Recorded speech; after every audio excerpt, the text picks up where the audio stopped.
Hi guys, welcome back to our channel. Guys, మన ఛానల్లో cricket సంబంధించిన ప్రతి చిన్న అప్డేట్ మన ఛానల్లో రెగ్యులర్ వస్తుంటాయి. ఇంకా మా ఛానల్ని సబ్స్క్రైబ్ చేసుకోకపోతే గైస్ వెంటనే సబ్స్క్రైబ్ చేసుకోండి అండ్ పక్కన బ్లాక్ ని యాక్టివేట్ చేసుకోండి. అండ్ అదే ఇంకా మా వీడియోని లైక్ చెప్తే గైస్ వెంటనే లైక్ చేసి మన వీడియోలోకి అయితే ఎంటర్ అవుదాం. గైస్ తప్పకుండా లైక్ చేయండి. లైక్ చేస్తే మన వీడియో మార్కెట్కి ఫాస్ట్ రీచ్ అవుతుంది. గైస్, వీడియోలకు ముందు ఒక చిన్న రిక్వెస్ట్ ఏంటంటే ఒక్కసారి ఈ చిన్న క్లిప్ అయితే చూడండి. దాదాపు 90% సబ్స్క్రైబ్ చేసుకోకుండా చూస్తున్నారు. గైస్, మన ఛానల్ క్రికెట్ సంబంధించిన ప్రతి చిన్న అప్డేట్స్ రెగ్యులర్ గా వస్తుంటాయి కాబట్టి ఖచ్చితంగా మన ఛానల్ అయితే సబ్స్క్రైబ్ అయితే చేసుకోండి. ఈ ఐపీఎల్ అయిపోయే వరకు 30K అయితే టార్గెట్ అయితే పెట్టుకున్నాం. మరి ఖచ్చితంగా మీ సపోర్ట్ అయితే కావాలి కాబట్టి ఖచ్చితంగా ప్రతి ఒక్కరు కూడా సబ్స్క్రైబ్ చేయండి. నాకు కూడా కొంచెం మోటివేషన్ లభిస్తుంది. మరో వీడియోస్ ఇంటెంట్ పెట్టి ఇంట్రెస్టింగ్ గా చేయబుద్ది. ఇక ఏమాత్రం లేట్ చేయకుండా మన వీడియోలోకి వెళ్ళిపోదాం. ఇక ఎస్ఆర్హెచ్ కు నెక్స్ట్ మ్యాచ్ వచ్చేసి 25th ఏప్రిల్ నాడు రాజస్థాన్ రాయల్స్తో ఆడబోతుంది.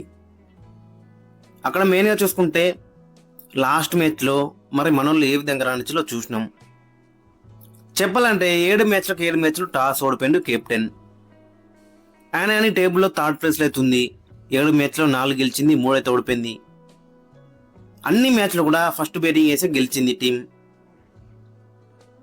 ఆ ఓడిపోయిన 3 మ్యాచ్లో గిట్ట సెకండ్ బ్యాటింగ్ వేస్తే గిట్ట ఖచ్చితంగా గెలిచి ఉండేది. టాస్ అనుకూలం ఇస్తలేదు. ప్రతి మ్యాచ్లో ఫస్ట్ బ్యాటింగ్ వేస్తున్నాం. ఆయన కానీ టేబుల్లో థర్డ్ ప్లేస్లో అయితే ఉన్నారు. That is SRH. బౌలింగ్ లేదు అన్నారు. ఇప్పుడు ఏమైంది? 4 మ్యాచ్లు కూడా డిఫెన్స్ చేస్తూనే గెలిచింది. ఆ 4 మ్యాచ్లో కూడా నలుగురికి ప్లేయర్ ఆఫ్ ది మ్యాచ్ అయితే వచ్చింది. ఫస్ట్ మ్యాచ్ నితీష్ కుమార్ రెడ్డి, ఇక తర్వాత తీసుకుంటే పర్ఫులింగే, తర్వాత ఇషాన్ మలింగా, ఇక తర్వాత లాస్ట్ మ్యాచ్లో Abhishek Sharma. So match by match winner అయితే పుట్టుకొస్తున్నాడు. ఇదే చాలా ఇంపార్టెంట్ అని చెప్పుకోవచ్చు ఏ టీంకైనా కానీ. మరి నెక్స్ట్ మ్యాచ్ రాజస్థాన్ రాయల్స్తో ఆడబోతుంది. ఆ మ్యాచ్లో మరి మ్యాచ్ విన్నర్ ఎవరు అనేది ఖచ్చితంగా మీ యొక్క ఒపీనియన్ని కింద కామెంట్స్కి అయితే మెన్షన్ చేయండి. సో ఓవరాల్ చూసుకుంటే ఎస్ఆర్హెచ్ పర్ఫార్మెన్స్ వచ్చేసి చాలా బెటర్ కనబడుతుంది. 2024లో ఫైనల్కి వెళ్ళినా కానీ బ్యాటింగ్ అనేది అప్పుడు మనకి చాలా డేంజరస్గా అనిపించింది. అండ్ 2018లో మనం ఫైనల్కి వెళ్ళినాం. అప్పుడు మన బౌలింగ్ అనేది చాలా డేంజరస్గా అనిపించింది. 2018, 2024 కలిపితే 2016. ఆ 2016 వైబ్స్ ఇప్పుడు మనకి కనబడుతున్నాయి బ్యాటింగ్లో కానీ బౌలింగ్లో కానీ. సో 2026 రిపీట్ చేస్తట్టే మనకైతే కనబడుతుంది. చాలా మంచి కంబ్యాక్ అయితే చేసిళ్ళు. బౌలింగ్ లేదన్నారు. ఎప్పుడైతే ఉన్నత కట్లు హర్షల్ పటేల్ని పక్కన పెట్టిల్లో, ఇక తర్వాత పర్ఫులింగే, సాకిబ్ హుసేన్ ఏ విధంగా రాణిస్తుందో చూసినాం. ఆ 2 ఇన్క్లూషన్సే టీం మొత్తం చేంజ్ అయిందని చెప్పుకోవచ్చు. ఇషాన్ మలింగా చాలా బెటర్ బౌలింగ్ వేస్తున్నాడు. లాస్ట్ మ్యాచ్లో కూడా 4 వికెట్లు తీసుకున్నాడు. సో చాలా బెటర్ రాణిస్తున్నాడు ఇషాన్ మలింగా. సాకిబ్ హుసేన్ ఇప్పటివరకు ఒక్క 6 కూడా ఇతని బౌలింగ్లో కొట్టలేకపోయాడు. 3 మ్యాచ్లు ఆడిండు. 3 మ్యాచ్లు ఇతని బౌలింగ్లో ఒక్క 6 కూడా కొట్టలేదు. చాలా మనకి బెటర్ కనబడుతున్నాడు సాకిబ్ హుసేన్.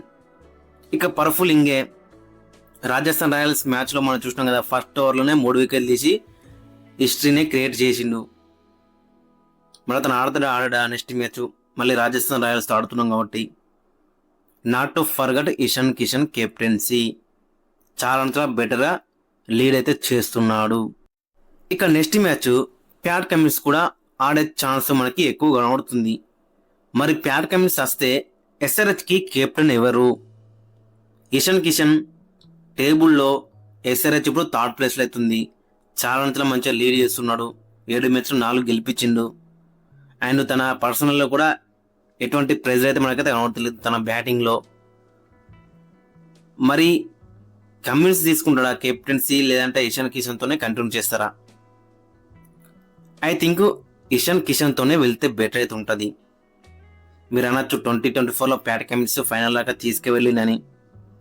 అప్పుడు మన బ్యాటింగ్ అనేది డిఫరెంట్ లెవెల్ అయితే ఉండేది. ఆ బ్యాటింగ్తోనే మనం మ్యాచెస్ అన్ని గెలిచినాం. బౌలింగ్లో చాలా అంతా డిసప్పాయింట్ చేసిళ్ళు 2024లో కూడా. మెయిన్గా చూస్తే కోచ్ కూడా ఓవర్సీసే, కెప్టెన్ కూడా ఓవర్సీసే. అంటే కోచ్ కెప్టెన్ ఇద్దరు కూడా ఫారెనర్స్ అయితే ఇట్ట ఖచ్చితంగా కమ్యూనికేషన్ ప్రాబ్లం అయితే ఉంటుంది. కెప్టెన్ ఒక బాల్ ఏమంటే మరి మన యంగ్స్టర్స్ ఇంకొక బాల్ అయితే ఇస్తారు, అంటే ఎగ్జిక్యూషన్ అనేది పర్ఫెక్ట్ అయితే ఉండదు. సో కాబట్టి ఖచ్చితంగా కెప్టెన్ వచ్చేసి ఇండియన్ కెప్టెన్ ఉంటే బెటర్ అయితే ఉంటుంది. ఇషాన్ కిషన్ చాలా బెటర్ లీడ్ చేస్తున్నాడు. మళ్ళీ అతను తీసేసి కమిట్స్ను తీసుకొస్తే గిట్ట కొంచెం డిస్టర్బెన్స్ అయితే అవుతుంది కాబట్టి ఖచ్చితంగా ఇషాన్ కిషన్తోనే వెళ్తే బెటర్ అయితే ఉంటుంది. అతను కూడా మంచి రిజల్ట్ అయితే ఇస్తున్నాడు కాబట్టి ఖచ్చితంగా ఇషాన్ కిషన్తోనే వెళ్తే బెటర్ అయితే ఉంటుంది. గైస్ మరి మీ యొక్క ఒపీనియన్ కింద కామెంట్స్ అయితే మెన్షన్ చేయండి. ఇక నెక్స్ట్ మ్యాచ్కి ప్యాట్ కమిన్స్ వస్తున్నాడు. మరి ఎవరి ప్లేస్లో అతను ఆడతాడు? దిల్షన్ మధుశంక గత మ్యాచ్లో డెబ్యూ చేసిండు, చాలా బెటర్ బౌలింగ్ అయితే వేసిండు. ఫస్ట్ వికెట్ తీసిండు అక్కడ పాతం నిశాంకది. వస్తే గిట్ట ఖచ్చితంగా మధుశంక ప్లేస్లో ప్యాట్ కమిన్స్ అయితే ఆడతాడు. ఇషాన్ మలింగ చాలా బెటర్ ఆడుతున్నాడు, ప్రతి మ్యాచ్ అతను ఆడతాడు.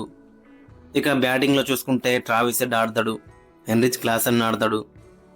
అండ్ అదేవిధంగా అక్కడ మెయిన్గా చూసుకుంటే ఇషాన్ మలింగ, ఈ ముగ్గురు అయితే ఆడతారు. కాబట్టి ఖచ్చితంగా మధుశంక ప్లేస్లోనే ప్యాట్ కమిన్స్ ఆడే ఛాన్స్ అయితే మనకి కనబడుతుంది.